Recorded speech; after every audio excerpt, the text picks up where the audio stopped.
Hello दोस्तों, स्वागत है आप सभी का आपके अपने यूट्यूब चैनल लेसन्स मैटर पर। दोस्तों हम लोग देख रहे हैं सेमेस्टर 4 ज्योग्राफी मेजर 6 का एक बहुत ही इंपॉर्टेंट क्वेश्चन जो है पारिस्थितिकी से क्या तात्पर्य है, पारिस्थितिकी की संकल्पना की विवेचना कीजिए। दोस्तों यहाँ पर जो लिखा हुआ है पारिस्थितिकी, पारिस्थितिकी अलग होता है, पारिस्थितिकी तंत्र अलग होता है, ठीक है। उसी को आज हम लोग समझेंगे।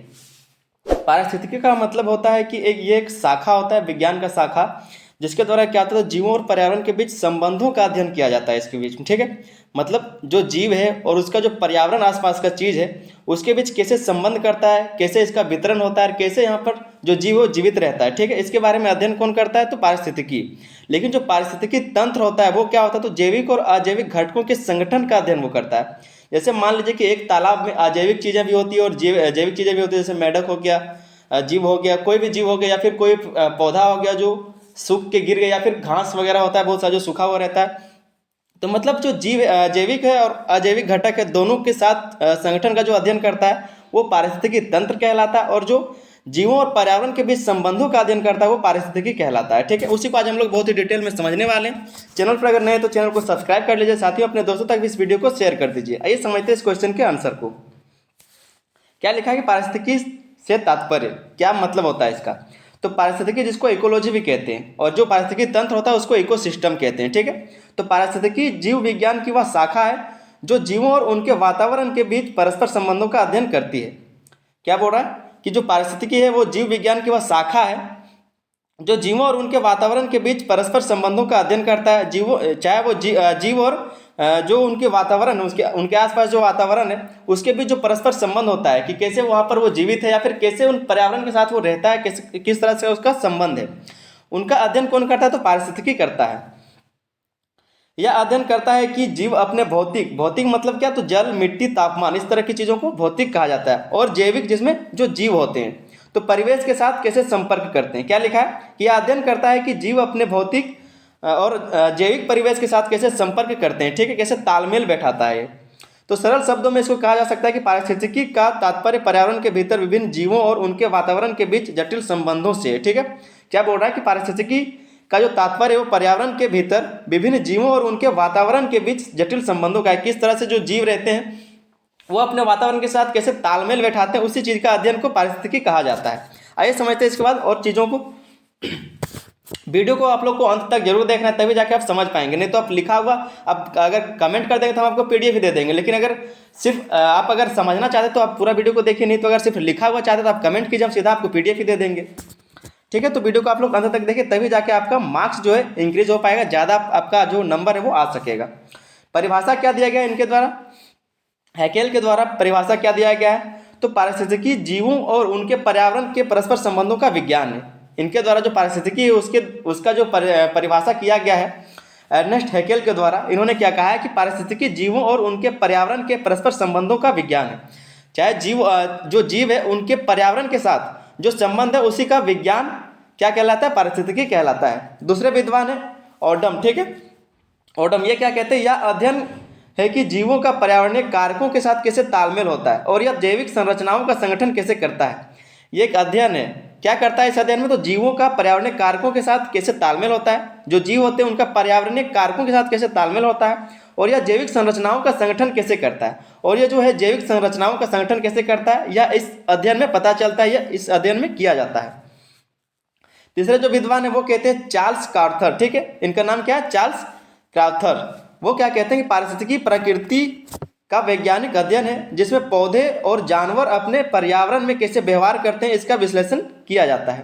क्या बोल रहे हैं कि पारिस्थितिकी जो है वो प्रकृति का एक वैज्ञानिक अध्ययन है जिसमें पौधे और जानवर अपने पर्यावरण में कैसे व्यवहार करते हैं, मतलब जो भी पौधे हैं या फिर जानवर हैं अपने पर्यावरण में कैसे वो व्यवहार करते हैं, इसी का विश्लेषण किया जाता है पारिस्थितिकी में, ठीक है। आइए आगे हम लोग समझते हैं पारिस्थितिकी की संकल्पना की विवेचना, पारिस्थितिकी की संकल्पना की विवेचना को। सबसे पहला इसमें पॉइंट लिखा हुआ है, इसकी विवेचना जो करने हैं, पारिस्थितिकी का आधार, पारिस्थितिकी का जो आधार है वो क्या है, तो यह जीव और उनके भौतिक और जैविक परिवेश के बीच पारस्परिक क्रियाओं पर केंद्रित है। क्या बोला कि यह जीव जो है, कोई भी जीव और उनके भौतिक भौतिक मतलब क्या, जैसे कि यहाँ पर बताया गया था मिट्टी वगैरह, प्रकाश संश्लेषण, सूर्य का प्रकाश, ये सब क्या है, तो भौतिक चीज़ों के साथ, ठीक है। यह जीव और उनके भौतिक और जैविक परिवेश के बीच पारस्परिक क्रियाओं पर केंद्रित होता है। दूसरा पॉइंट क्या लिखा है कि पर्यावरण के भीतर ऊर्जा प्रवाह, पोषक चक्र और पारिस्थितिकी तंत्र में विविधता को समझने में मदद करता है। यहाँ पर जो पारिस्थितिकी तंत्र लिखा हुआ है ये इकोसिस्टम का बात हो रहा है, ठीक है। जैसे कि मैंने बताया था कि जहाँ पर जैविक और अजैविक संगठन का जहाँ पर अध्ययन होता है, जो कोई भी जैविक या फिर अजैविक घटकों के संगठन का जहाँ पर अध्ययन होता है उसको हम लोग कहेंगे पारिस्थितिकी तंत्र। लेकिन जहाँ पर सिर्फ जीवों और पर्यावरण के बीच संबंधों का अध्ययन किया जाएगा उसको हम लोग कहेंगे पारिस्थितिकी, ठीक है। तो क्या लिखा है कि पर्यावरण के भीतर ऊर्जा प्रवाह, पोषक चक्र और पारिस्थितिकी तंत्र में विविधता को समझने में यह मदद करता है। दूसरा पॉइंट इसमें लिखा है इसकी संकल्पना जो है पारिस्थितिकी तंत्र की जो संकल्पना है उसका जो दूसरा पॉइंट हुआ मुख्य घटक। तो इसमें मुख्य घटक क्या होता है, एक होता है जैविक घटक और दूसरा होता है अजैविक घटक। उसी को हम लोग यहाँ पर समझेंगे, ठीक है। तो जैविक घटक में क्या होता है जिसको बोलते हैं बायोटिक कंपोनेंट्स, ठीक है।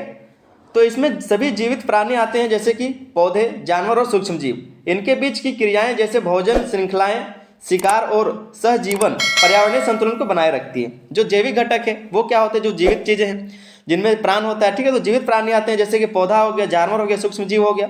इनके बीच क्या होती है, तो क्रियाएं जैसे भोजन श्रृंखला, शिकार और सहजीवन पर्यावरणीय संतुलन को क्या करता है, बनाए रखता है।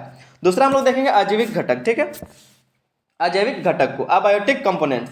तो इसमें भौतिक और रासायनिक कारक जैसे जल, तापमान, मिट्टी, वायु और सूर्य का प्रकाश शामिल है। ये कारक जीवों के वितरण और जीवन चक्र को प्रभावित करते हैं।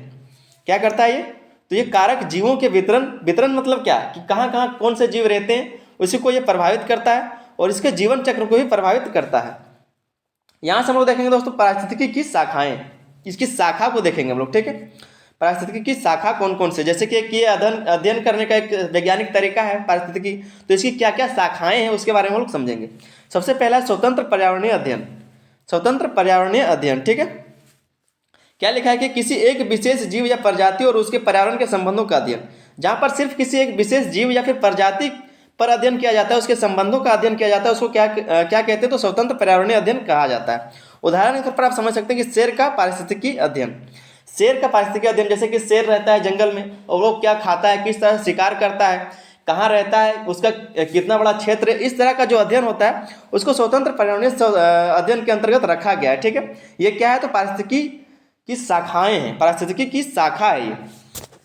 आगे हम लोग देखेंगे दूसरा इसका जो शाखा है वो है समुदाय पर्यावरणीय अध्ययन, जहां पर समुदाय के साथ इसका अध्ययन किया जाता है। जैसे क्या लिखा है कि विभिन्न प्रजातियों के समुदाय और उनके पर्यावरण के संबंधों का अध्ययन, जहां पर एक पूरे प्रजाति या फिर पूरे समुदाय का अध्ययन किया जाता है कि उनका और उनके पर्यावरण के साथ कैसा संबंध है, ठीक है। उदाहरण के तौर पर आप समझ सकते हैं कि उष्णकटिबंधीय वर्षावन का अध्ययन।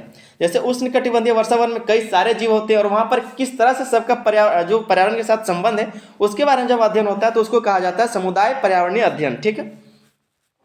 तीसरा पॉइंट है जनसंख्या पारिस्थितिकी। इसमें क्या है कि एक प्रजाति की जनसंख्या, उसकी वृद्धि, घनत्व और वितरण का अध्ययन किया जाता है। इसमें एक प्रजाति की जनसंख्या, उसकी वृद्धि, उसके घनत्व और वितरण का अध्ययन किया जाता है जिसको कहा जाता है जनसंख्या पारिस्थितिकी, ठीक है। ये सब शाखाएं पारिस्थितिकी की। चौथा आपका जो शाखा है वो है पारिस्थितिकी तंत्र, पारिस्थितिकी, ठीक है। मतलब जो पारिस्थितिकी तंत्र, जो इकोसिस्टम, इकोलॉजी, उसके बारे में हम लोग बात कर रहे हैं। तो पारिस्थितिकी तंत्र के भीतर ऊर्जा प्रवाह और पोषक चक्र का अध्ययन। पारिस्थितिकी तंत्र के भीतर जो ऊर्जा प्रवाह होता है, जो पोषक चक्र चलता है, जैसे कि कोई भी अजैविक घटक है उसको जैविक घटक जो जीव है उसको खा लेता है, फिर जो उससे बड़ा जीव होता है वो उसको खाता है। मतलब जो खाद्य श्रृंखला, जो खाद्य जाल चलता है उसी को क्या कहते हैं, पोषक चक्र कहा जाता है, ठीक है। तो इसका जब अध्ययन होता है उसको क्या कहेंगे, इस शाखा का नाम क्या है, तो पारिस्थितिकी तंत्र पारिस्थितिकी, ठीक है। उसके बाद हम लोग यहाँ से देखेंगे पारिस्थितिकी की अवधारणाएं। पारिस्थितिकी की अवधारणाएं, क्या अवधारणा है इसकी पारिस्थितिकी की, तो पारिस्थितिकी तंत्र सबसे पहला इकोसिस्टम। यह एक इकाई है जिसमें जीव और उनके पर्यावरण के बीच ऊर्जा प्रवाह और पोषक तत्वों का चक्र चलता है, जैसे कि जंगल, नदी और समुद्र, ठीक है। क्या बोल रहा है, जो इकोसिस्टम है यहाँ पर, यह एक इकाई है जिसमें जीव और उनके पर्यावरण के बीच ऊर्जा प्रवाह और पोषक तत्वों का चक्र चलता है। जैसे कि कोई भी जंगल हो गया, वहाँ पर जो जीव रहते हैं वो कुछ जो ऐसे जीव होते हैं जो पेड़ पौधों को खाते हैं और बाकी उनके बाद जो खाद्य श्रृंखला वो चलते रहता है। उनसे बड़े जीव जो उसको खाते हैं, फिर उससे बड़े जीव उसको खाते हैं और फिर वो जब मरता है तो उसको छोटे जीव खा लेते हैं और फिर वो जाके क्या होता है, फिर पेड़ पौधों में चला जाता है। तो ये जो चक्र चलता है पारिस्थितिकी तंत्र, उसी को कहा जाता है। वो एक अवधारणा के बारे में बता रहा है। दूसरा है आपका खाद्य श्रृंखला और खाद्य जाल, ठीक है। खाद्य श्रृंखला और खाद्य जाल, फूड चेन वेब, ठीक है। तो खाद्य श्रृंखला में ऊर्जा का प्रवाह एक जीव से दूसरे जीव तक होता है। खाद्य जाल में विभिन्न खाद्य श्रृंखलाएं आपस में जुड़ी रहती हैं। जैसे कि ये जो खाद्य श्रृंखला है, ऊर्जा का एक प्रवाह है जिसमें एक जीव दूसरे जीव से जुड़ा हुआ रहता है, ठीक है। जैसे कि एक जीव दूसरे को खाता है तो ऐसे जुड़ा हुआ रहता ही है। तीसरा जो इसकी अवधारणा है वो ऊर्जा प्रवाह। क्या लिखा है कि ऊर्जा सूर्य के पौधों के माध्यम से पारिस्थितिकी तंत्र में प्रवेश करती है और विभिन्न पोषक स्तरों में गुजरती है। जैसे कि सूर्य के प्रकाश से पेड़ पौधे भोजन बनाते हैं, और उस पेड़ पौधे के पत्तों को या फिर टहनियों को कौन खाता है, तो छोटे कीट मकोड़े खाते हैं, और कीट मकोड़ों को कौन खाता है, तो दूसरे जीव खाते हैं। इस तरह से जो पूरा चक्र बना हुआ रहता है, ठीक है। तो ऊर्जा का प्रवाह ऐसे ही होता है। चौथा जो पॉइंट है इसमें पोषक चक्र, न्यूट्रिएंट साइकिल। तो इसको क्या कहेंगे, तो पोषक तत्व जैसे नाइट्रोजन, कार्बन और जल पर्यावरण और जीवों के बीच चक्रीय होते हैं। ये क्या होता है, तो पोषक तत्व जैसे कि नाइट्रोजन हो गया, कार्बन हो गया। कार्बन का मतलब क्या होता है, जो जैसे कि छोटे छोटे जीव जो मर जाते हैं या फिर जो उनकी हड्डियां होती हैं, जो मिट्टी में मिला हुआ रहता है, उन सब चीज़ों के बारे में बात हो रहा है, ठीक है। तो पोषक तत्व जैसे नाइट्रोजन हो गया, कार्बन हो गया और जल पर्यावरण और जीवों के बीच चक्रीय होते हैं। पांचवा पॉइंट है होम्योस्टेटिस, ठीक है, होम्योस्टेटिस।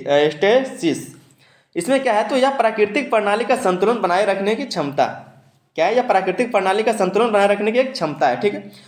दोस्तों ये क्वेश्चन जो आप लोग का अगर 15 मार्क्स से पूछा जाता है तो आपको महत्व भी लिखना पड़ेगा, क्योंकि इतना छोटा आंसर में 15 मार्क्स नहीं मिलेगा।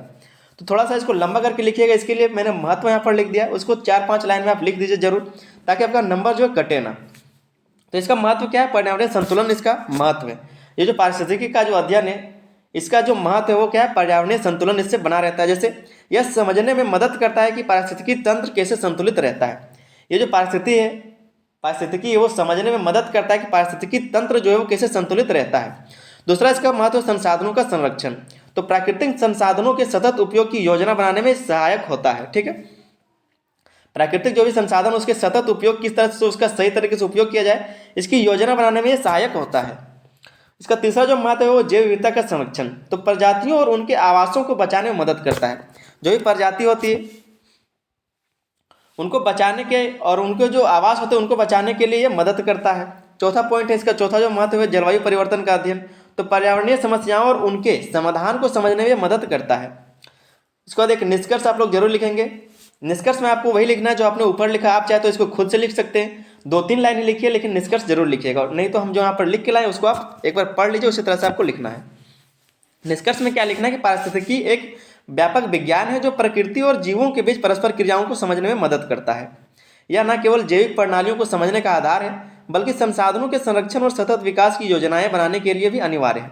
पर्यावरणीय समस्याओं के समाधान के लिए पारिस्थितिकी का ज्ञान अत्यंत महत्वपूर्ण है। कहने का मतलब क्या है कि ये जो पारिस्थितिकी है, जैसे कि ये जीवों और पर्यावरण के बीच संबंधों का अध्ययन करता है, लेकिन ये किस तरह से जीवों का वितरण है, कहाँ पर किस तरह से उसका जीवन है, और कैसे ये पर्यावरण के साथ मिलकर कैसे तालमेल बैठाता है, किस तरह से वो जीता है, ठीक है, किस तरह से उसका जीवन काल होता है, उसका क्या क्षेत्र होता है, उसका जो मान लीजिए कि एक जंगल में कोई शेर रहता है तो उसका क्या क्षेत्र होता है, किस तरह से वो शिकार करता है, वो किस जगहों पर रहता है। तो इन सब चीज़ों को यहाँ पर लिखना है। चलिए, उम्मीद करते हैं बहुत अच्छे से आपको समझ में आ गया होगा, और अपने दोस्तों तक इस वीडियो को शेयर कर दीजिए, और चैनल पर नए तो चैनल को सब्सक्राइब कर लीजिए, और एक वीडियो पर एक लाइक जरूर करें। चलिए मिलते हैं, तब तक के लिए धन्यवाद। जय हिंद।